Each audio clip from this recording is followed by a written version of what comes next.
ကြီးကြီးတက်ချမ်းသာတဲ့တရေကြော်ကြီးဖြစ်ပေမဲ့အိမ်မှုကိစ္စတွေကိုကိုယ်တိုင်မဲ့လွတ်လပ်ရှိတဲ့မိုးယူဆန်မင်္ဂလာပါပရိသတ်ကြီးအချို့သောမျိုးသမီးတွေကအိမ်မှုကိစ္စတွေမလုပ်တတ်တာကိုဂုံယူနေတဲ့အချိန်မှာတော့မိုးယူဆန်ကတော့အိမ်မှုကိစ္စလေးတောင်းစီသလိုလှတဲ့နေရာမှာလေအခုခေတ်မင်းတို့တွေထက်တာလွန်နေပါပြီမိုးယူဆန်ကမော်ရီတရုတ်ဆောင်ဖြစ်လေလောက်ကန်ခဲ့သလိုအငိမ့်လေကာဝူရာကြောင့်ဆွဲဆောင်ရအနုပညာရှင်တယောက်ပါသူ့ရဲ့အောင်မြင်မှုတွေအရှိန်မြင့်နေစေကာလမှာမိုးယူဆန်ကမြန်မာနိုင်ငံမှာအချမ်းသာဆုံးစည်ရင်းဝင်တဲ့တတိကြီးရဲ့သားနဲ့2016ခုနှစ်မှာလက်ထပ်ခဲ့ပါတယ်။အိမ်အောင်ကြပြီးတဲ့နောက်မှာတော့မိုးယူဆန်ကအနုပညာလုပ်တွေကိုရှင်းနာသွားခဲ့ပြီးမိသားစုကိုပဲအချိန်ပေးက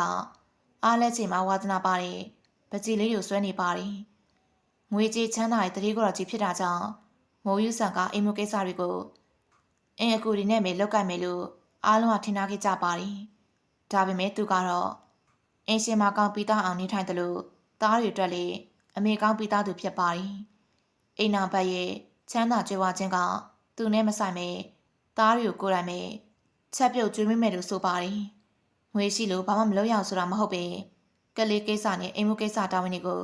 သူကိုယ်တိုင်ပဲလုပ်တယ်လို့ဆိုပါတယ်။ကလေးနှစ်ယောက်ရဲ့မမေဖြစ်ပေမဲ့မိုးယူဆန်ကအခုထိလှပနေစေဖြစ်လို့သူ့ကိုစကားတွေလေပြန်ရစေချင်နေကြပါတယ်။မိုးယူဆန်ကအခုဆိုရင်ပွဲတွေပြန်တက်နေပြီဖြစ်ပြီးအမျိုးသမီးတွေကိုလည်းကိုယ်ပိုင်ဝင်ငွေတစ်ခုရှိအောင်တိုက်တွန်းထားပါသေးတယ်။ကိုယ်ပိုင်ငွေရှိတဲ့အမျိုးသမီးကကိုယုံကြည်မှုလည်းရှိတာကြောင့်မိုးယူဆန်ကအမျိုးသမီးတွေကိုအိမ်အောင်ကြပြီးနောက်မှလည်းဝင်ငွေရှိတဲ့အလုပ်တစ်ခုလုပ်ရင်ပိုကောင်းတယ်လို့ဆိုပါတယ်။ငွေကြေးချမ်းသာပေမဲ့လည်းမိုးယူဆန်ကထိုးလည်းမကြွားတဲ့အပြင်အနေလည်းအေးစေလို့သူ့အခုဒီအားပေးနေကြသူလည်းရှိပါတယ်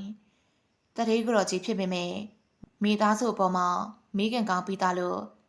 အိမ်မှုကိစ္စတာဝန်တွေကိုကိုယ်တိုင်လုပ်တဲ့မိုးယူဆန်ကိုအရှင်လိုအားပေးနေစေပဲလားဆိုတာကိုမမပြောပြခဲ့ပါအောင်နော်။ဟုတ်ကဲ့ပါ။ဒီနေ့တော့ဒီလောက်နဲ့ပဲရှင်းလိုက်ပြစီ။အခုလိုစိတ်ဝင်စားကြအကြောင်းအရာတွေကို